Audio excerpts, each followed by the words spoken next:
Good morning, everybody, and welcome to the Medicare Cafe. We just have a couple minutes before we get into today's main topic, talking about what's brewing, what's going out there in the industry. Why are we seeing non-commissionables being launched last minute? Why are we seeing suppressed plans last minute? This is my 12th AEP, your 12th AEP. Mm-hmm. You've been doing this for a long time. Okay.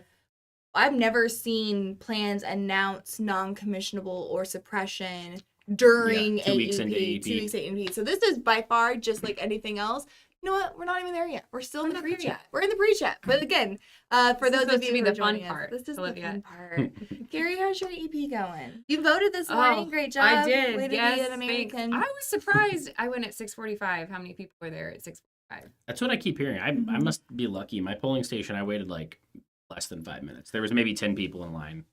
Did you vote early or did you go this morning? It was probably around that same time, like 6:45. So apparently, I didn't know they did this. Again, I am a terrible patriot. But apparently you can go in and actually vote early in select locations. Yeah. And a lot of people were talking about 3 to 4 hour waits just to go early. Joanne said that earlier this week. Yeah. And I heard that from everybody. I'm like, there's no way it's going to be that long. I'll just wait. Yeah, so I'm hearing pretty quickly today. But my gosh, what a crazy year. You have the elections, you have this AEP of everything going on. In our experience, what Deaf Research shows, just so everybody knows, is that after a year of an election, enrollments actually start pretty slow. This year, there is no comparison because, nothing about this year is like no normal. But they say after the election's done, enrollments will kind of have another spike of people picking up. They want to see, not that it affects anything for this year, but they want to wait to see what happens. Yep. I've had over 5 people the last week that are like, hey, let's sign up for this, but like, what's going to happen after, like, am I still going to be good in this plan after the election? Yeah. I'm like, yes. Yeah, So no matter what happens, like, nothing's going to be like, January's, your plan's going to just burn or what. That quite literally cannot happen. Everything's on fire. Everything. Well, I mean, like, if it is, it won't because of the election. Right. We'll talk about that today. So welcome, everybody. It is the top of the hour. So let's go ahead and get started because, again, during AEP, this is the What's Brewing series. And what the What's Brewing series is, if this is your first time watching Medicare Cafe during AEP, it's just like a check-in. What's going on this week? What are we hearing out there? Top questions. Just a quick check-in to give you a little bit of a coffee break during AEP. This is a special edition, though, because my gosh, the industry blew up last week. Thursday and Friday, we had not every carrier, but we had a lot of carriers come out and they either suppressed plans or made certain plans non-commissionable. Were they working to to do it all at the same time? Literally, it was Thursday and Friday. They're all 11-1 effective, basically. And it was, except for Cigna was 11-4. Was it? Okay, I was thinking they were all so it was 11-1 or 11-4. 11-4. So let me just break this out to it, you guys. This is why we're doing it a special edition. First of all, you're joined today by your normal hosts. My name is Olivia Richardson. And I'm Carrie Vogt. And today we are actually joined by Senior Marketing Specialist, Vice President of Sales, Mr. Matt Carson. I know I need like a message board to like have applause. Yours wouldn't be an applause. I don't. I get what you're saying. Like the sound. Oh my god, the audience applause thing. Yeah, you would thrive with that. You would absolutely thrive with one of those. Nothing else except for me just doing sound effects. I can see you talking to the expense committee next week. Like, so hear me out, guys. I need a soundboard. I need a sound machine. It could be dangerous. Truly. But that being said, the reason why I want to make sure Matt was on here is because Matt has been doing a lot of research, working with our partners, working with Integrity, working with their carriers to be able to get a really good holistic picture as to what's going on, why is it happening, and can we continue to expect to see more of these suppressions and more of these not. So last week, we got a notification for 2 days. All of this happened within 2 days. And it was talking about, I clicked the wrong email. It was talking about plans, not in total carriers, but plans within certain markets going non-commissionable or suppressed. What it means to be, we all know what non-commissionable is. We are familiar with non-commissionable this year. But what a suppressed plan, or what it means when a plan becomes suppressed, is that it basically just makes it much more difficult to enroll in that plan. The only way a suppressed plan can gain new enrollments is if the agent submits paper applications. So it will be the ability to enroll does get taken off of third-party platforms like Connecture, Sunfire, and Medicare Center. And even sometimes within paper applications, sometimes the system and processes to submit those will also look different. Yeah. Basically just a sign of them saying, we want to make it more difficult to turn in these do apps. this. Yep. So a lot of agents, understandably so, a lot of people are kind of terrified of what this means. Is the sky falling? Is Medicare imploding? Are these carriers being greedy? Are they trying to get rid of us as agents? All very valid questions. Today, what I'm wanting to do is have some conversations to hopefully put your mind at ease and make you better understand why this is happening. No carrier rep is holding a pitchfork trying to take your money and take your enrollments.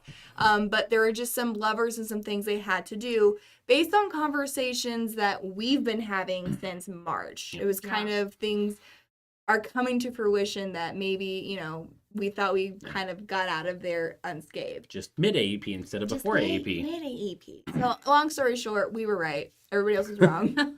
That's what you can gain from this. That's Olivia's takeaway. So just some understandings. Again, Aetna is making 25 of their Medicare Advantage plans non-commissionable. That happened November 1st. Those are going to be plans in California, Connecticut, DC, Florida, Maryland, New York, Texas, Utah, Virginia, and Washington. So those plans, a lot of those have become non-commissionable. Not every plan there. Just a certain number of plans there have become non-commissionable. Anthem, we have seen both plans becoming non-commissionable, more so on the East Coast, but seeing a ton of plans become suppressed, meaning that they can only be submitted via paper. And then WellCare has made suppressing 11 of their Medicare Advantage plans starting November 1st as well. So we're seeing Anthem, WellCare, Aetna, and then Cigna, the last company that's been announced over the last 4 days.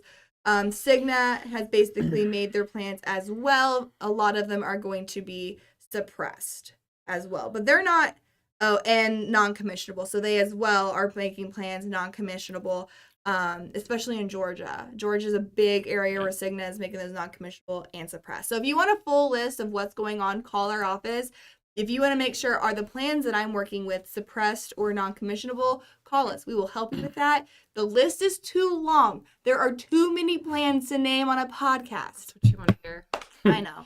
So, okay, tell me why are they doing? Like, why do they want to make it harder? Why do they not want the business? Don't they always want business? You would think, right? Like, I'm an insurance company. The more enrollees I have, the more money I make, right? Yeah, I think what we're seeing with these, and this is from a variety of sources, kind of trying to put it all together in an easy to digest format, is this was obviously a crazy year as far as the bidding stage for carriers this year. We knew there was unprecedented changes. They were going to probably be taking on more cost burden from like a year-over-year increase than we'd ever seen before. And one of the things that was a limiting factor to that is there's one of the rules that they have to abide by with CMS is they cannot degrade benefits more than $38 per member per month, which is not just like $38 in premium. Every single piece of the benefit has a PMPM value assigned to it. That's a mechanism that's put in place to try to protect consumers so that a plan can't be super aggressive one year and then just completely slash benefits the next year. It limits how much a carrier can slash benefits year to year on a specific plan. With this being such a crazy year, as you so kindly said, as we predicted, we were going to see a wide range of outcomes that carriers were using as far as those mechanisms to try to pull back benefits to save money.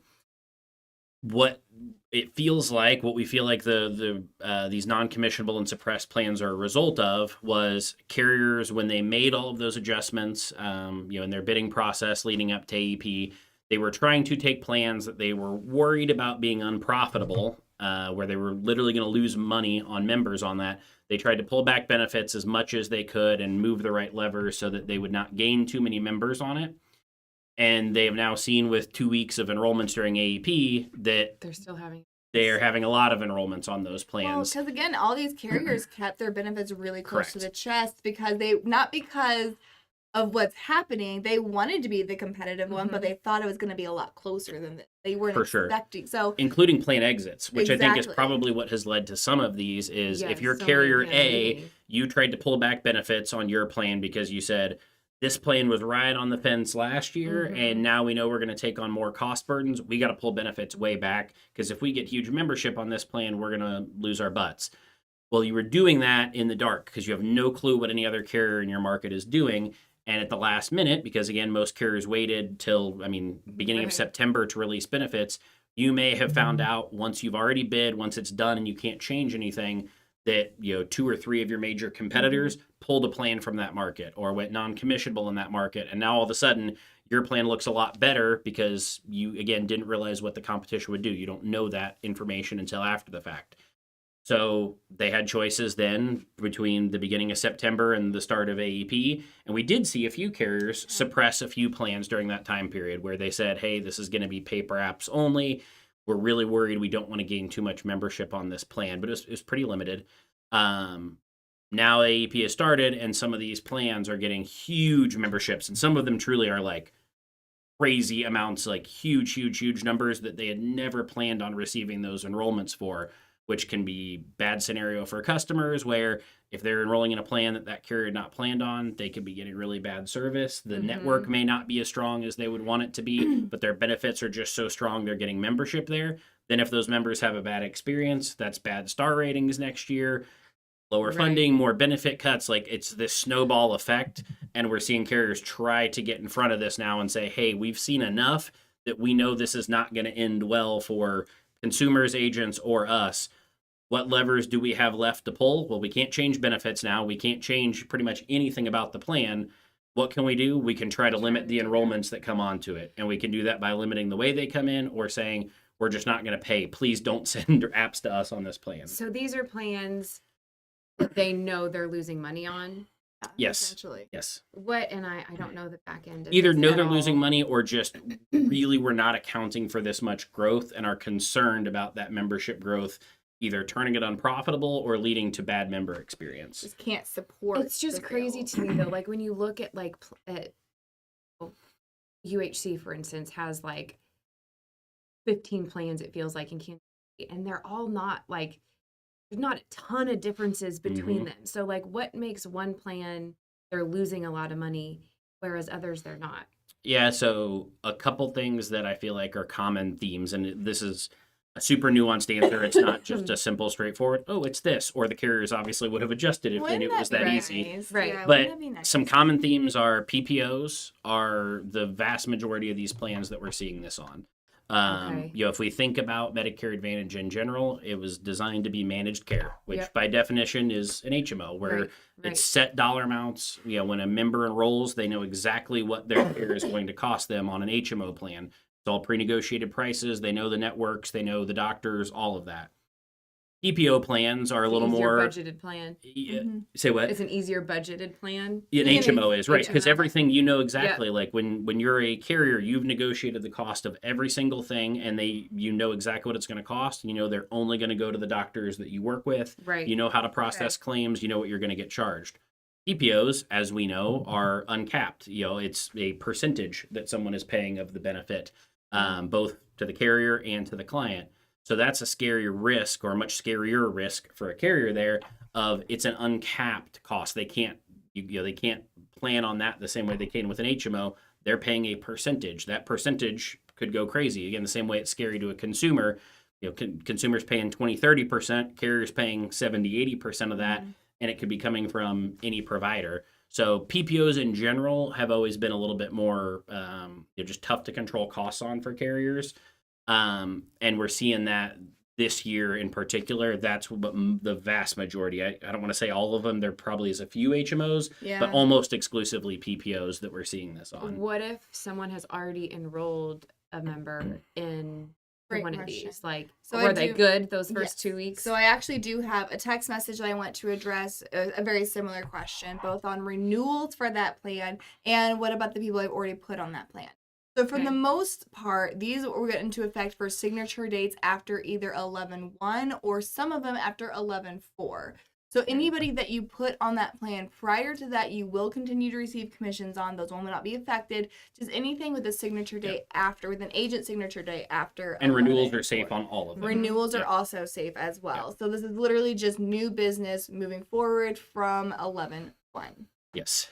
Yeah, and I think that I'm kind of transitioning a little bit, but one of the questions I feel like we're getting a lot is the concern about, non-commission being, are the carriers trying to do this Snuff us around out. agents? Yeah, get out of there. I really don't think that's the That's case not with bad. any of That's these. good. That doesn't make any sense. If that was the case, they would have been non-commissionable from the start, and they would have been on every enrollment platform so that clients could have self-enrolled, so that they could have had their own captive agents Got it. doing it, so that they could have had their internal call centers. Like they would have pushed all the membership they could and just not had agents get commissioned on it. That wasn't the case. Mhm. These plans all came out. They were all being sold by agents, and now they're saying, "Hey, we don't want any enrollments on this. Like whether it's an agent or not, we don't want this plan to keep growing." And in the case of the suppressed plans, the only way that a member literally could enroll is through a paper app, which is only going to come through an agent. Exactly.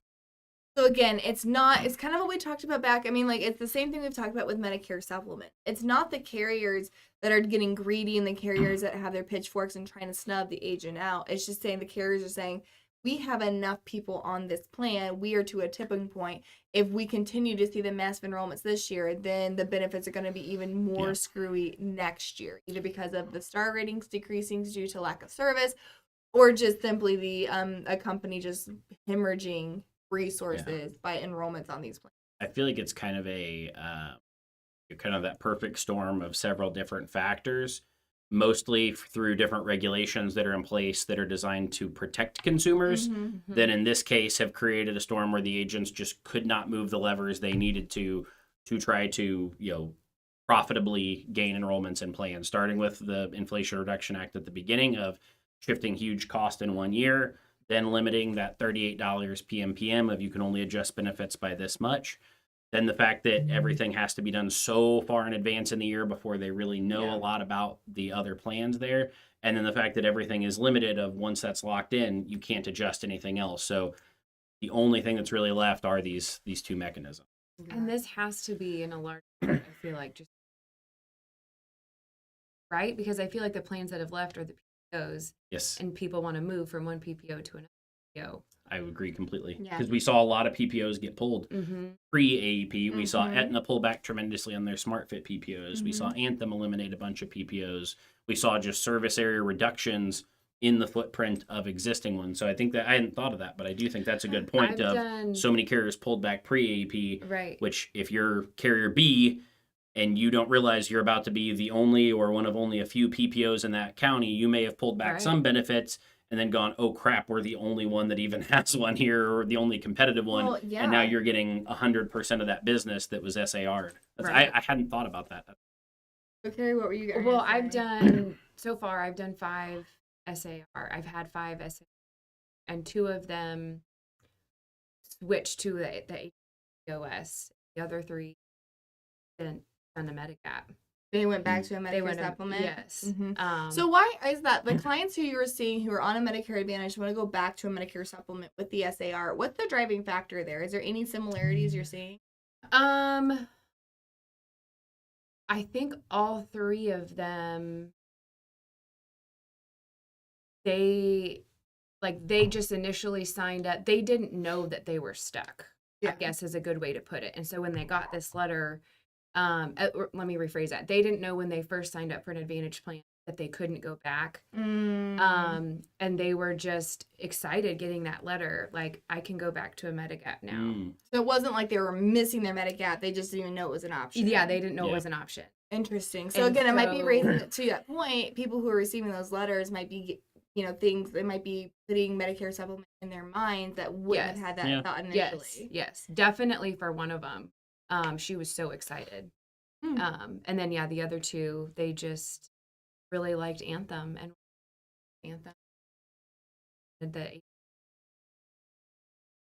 And keep in mind too, especially for your clients, what we're seeing is clients who have been on Medicare now for probably 5 to 10 years are, I feel like, going to be much more willing to go and be and okay with not being on a PPO because it's pretty recent that we see a ton of $0 PPOs. Yeah. I mean, that's within the last PPOs. Last 5 years or so. PPOs used to have at least a I remember the CIP plans having a $19 premium, $29 premium. It's pretty recent that PPOs have $0 premiums. It would have to be 5 because it's my 5th year, and I've never You've never like, seen a premium. since I've started, they've always Been zero. So Okay. that might be something like for your clients who have been on Medicare for less than 5 years, then yeah, again, the PPOs and just knowing that that's kind of an expectation versus people who have been on Medicare longer than that probably are used to and have managed with an HMO.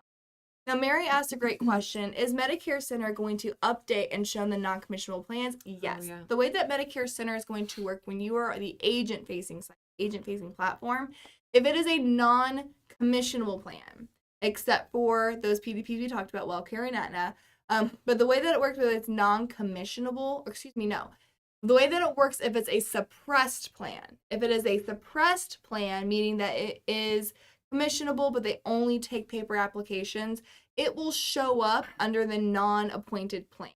And so you can still quote it, you can do everything like that, but it'll show up as not appointed. The non-commissionable plans, the only plan that hasn't been updated correctly in Medicare Center that says, it has a tag on there that says non-commissionable. The only carrier that has not been updated appropriately, I bet you guys can guess, WellCare, because WellCare is not communicating well with the Medicare Center platform to figure out exactly how they want that worded. But Aetna, Cigna, Anthem, the rest of those have been appropriately tagged as non-commissionable on the platform. But if it's a suppressed plan, it will show up under non-appointed plans. You'll just have to make sure you click show all plans, not just the. But it is 10:20, guys. So again, if there's aren't any other, is Anthem PPO is pulled out of the area, but other Anthems, MAPDs are offered, does that still give them a GI window for a MedSup? So the question being, I think the question here that you're asking is what qualifies as an SAR. If so there's two ways when a carrier pulls a plan out of an area, there's two things that happen. Is one of two things. One, it is considered a service area reduction. That is what kicks off the SEPs for the Medicare Advantage that goes from December 8th to February 28th, and of course the guarantee issue for a Medicare supplement, or they get something called mapping or crosswalking, which does not open up those same. So if a plan is being mapped or crosswalked, that happens on the carrier level. It means that anybody who was in that plan is being automatically enrolled to the new plan being offered in that area. It has similar enough benefits. There's certain rules that have to abide by if a plan is getting crosswalked or mapped. It does protect agent of record. It does protect commissions, everything like that. But it's not considered a true SAR. So if you want to know, is my plan being crosswalked or is my plan a true SAR? Call us. We can help you kind of. Should also be in their ANOC. Should also be in their and ANOC. They'll get a letter which that says, and you'll need that letter to upload with your application if you are switching them back to a. Which again, I should have covered this, but for those of us who are seeing Clear Springs production, Clear Springs is also doing wonky stuff, completely unrelated. I even forgot about that. I know Clear Springs clients are being termed. They really thought Clear Springs went ahead and sent out, and it's confusing. So that is an SAR. Those clients are being termed, so they will be receiving a second ANOC. The first ANOC they got was basically like, this is what your plan's going to look like, because the Clear Springs was convinced they weren't going to have to term those members. They are going to turn those members. Oh boy. So any of your Clear Spring clients on there's not a ton. It certainly did not take the lion's share of enrollment. If you have Clear Spring clients on there, it's likely they're going to get two ANOCs. One of them should be coming in the next week.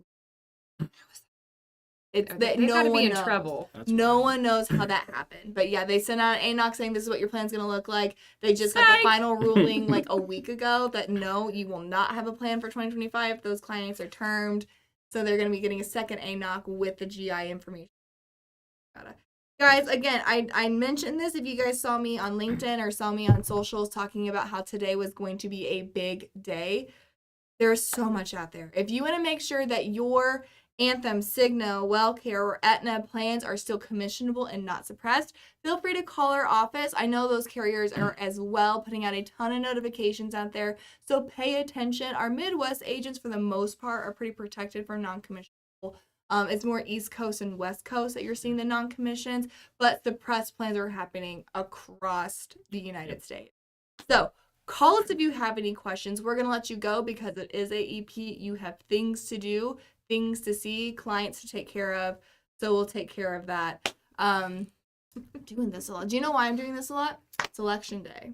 getting That's my why presidential, you're doing your. getting my presidential hands ready to go. You don't ever. Okay, listen. The public school system for sure failed me. Let's just get in front of that. The public school system failed me. What I found out whenever I was 18 years old, that voting in an election, like the ballot, wasn't like an arm, like a crank that you like put in. Like I don't know, for some reason I always thought it was like Like a slot a machine. slot machine, and it was literally just a pencil and paper. I was really disappointed. And that's I got a lot of I'm- questions. yeah, that's me how too. we're gonna Me end the too. campaign. I just, for some reason, whenever I say voting, I do this. This is how I signify voting.